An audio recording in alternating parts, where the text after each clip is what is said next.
các bạn cách xếp máy bay nha. Thì những nguyên liệu các bạn cần là một tờ giấy hình chữ nhật,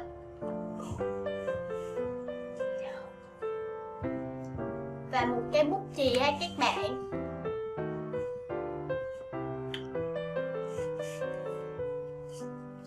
Đầu tiên các bạn gấp đôi tờ giấy lại.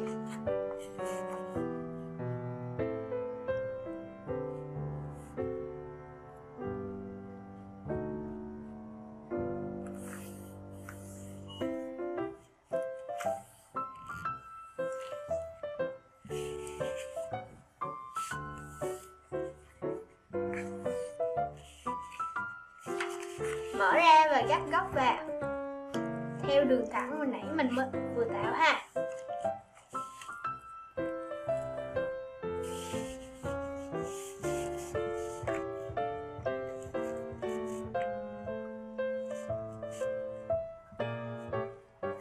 Và bên này cũng vậy ha các bạn.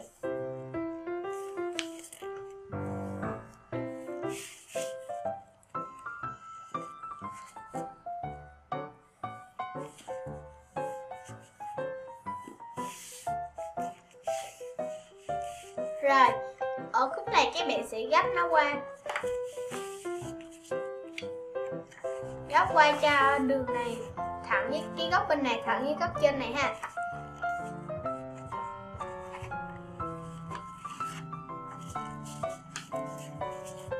Đây.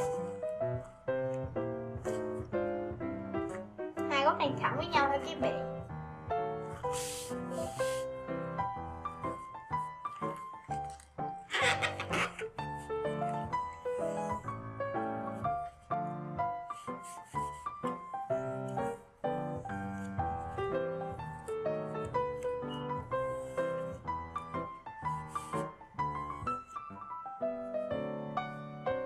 Rồi, mở nó ra.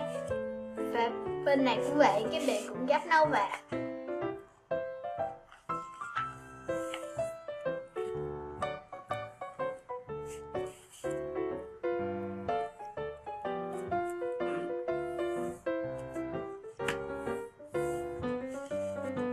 Các bạn mở nó ra và lật qua đằng sau.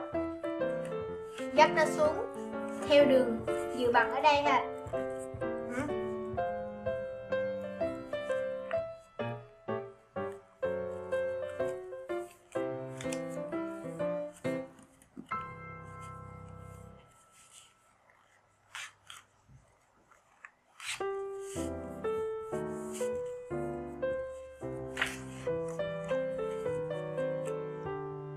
Các bạn mở nó ra và có những cái nếp ở đây, để nó xuống như thế này ha các bạn.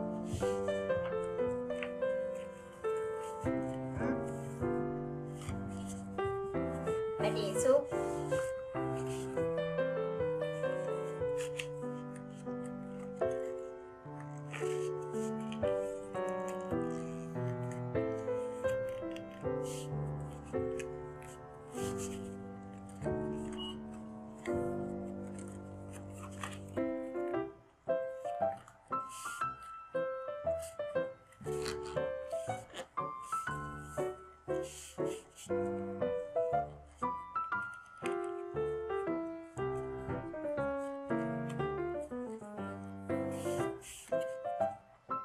Rồi, ở bước này các bạn sẽ lấy ở phần bên này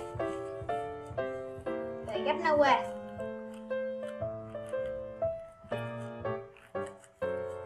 Bằng với đường thẳng các bạn.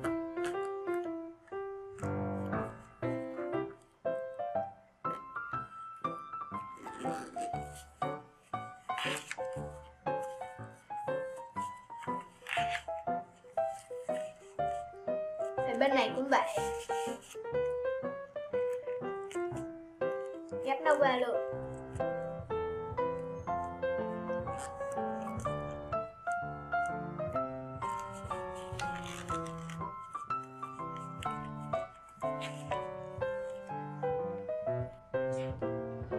Rồi, cái bạn mở nó ra và gấp ở phần dưới cũng như vậy ha. Đó, cũng để nó qua luôn.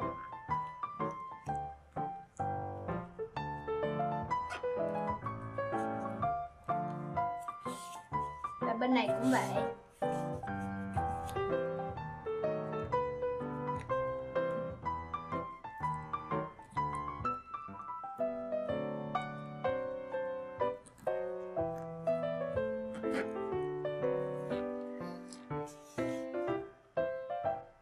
Rồi, cái biển mở nó ra.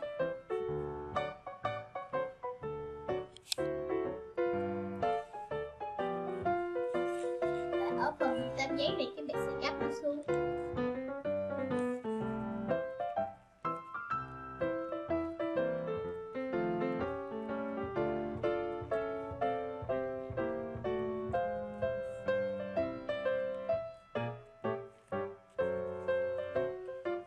Đó, thì mình sẽ có một nét ở đây nha.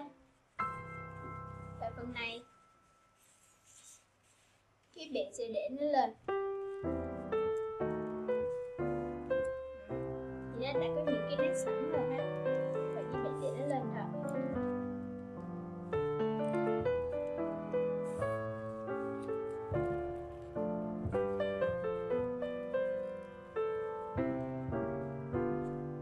Và gấp đôi nó xuống.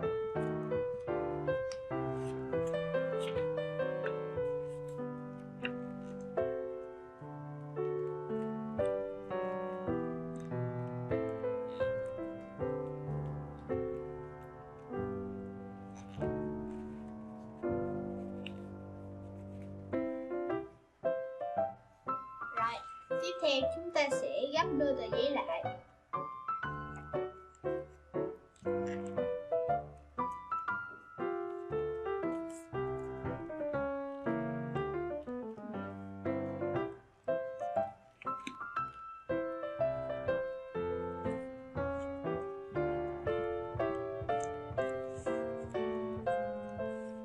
Và các bạn gấp phần cánh này xuống. Sát ở đây ha các bạn. Các bạn canh sao mà phần trên nó sẽ nhỏ hơn, phần này sẽ nhỏ hơn ở trên đây ha.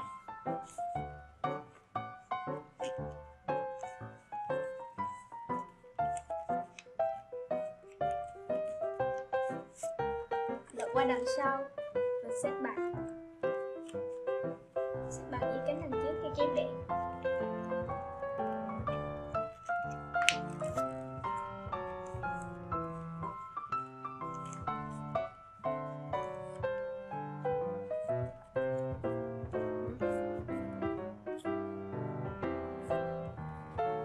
Rồi, các bạn dùng cây bút chì để làm cho cái cánh này cong để có thể bay ha. Mình sẽ gấp đôi như vậy lại. Các bạn để cây bút chì vào đây và làm cho nó cong lại ha.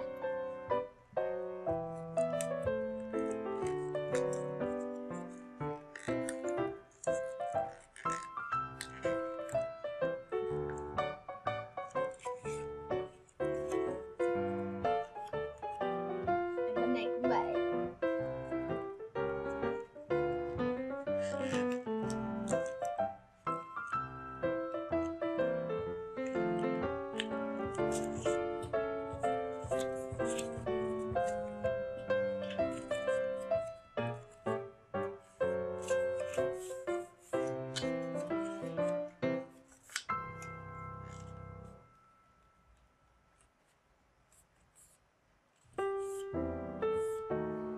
Ok, vậy là xong ha.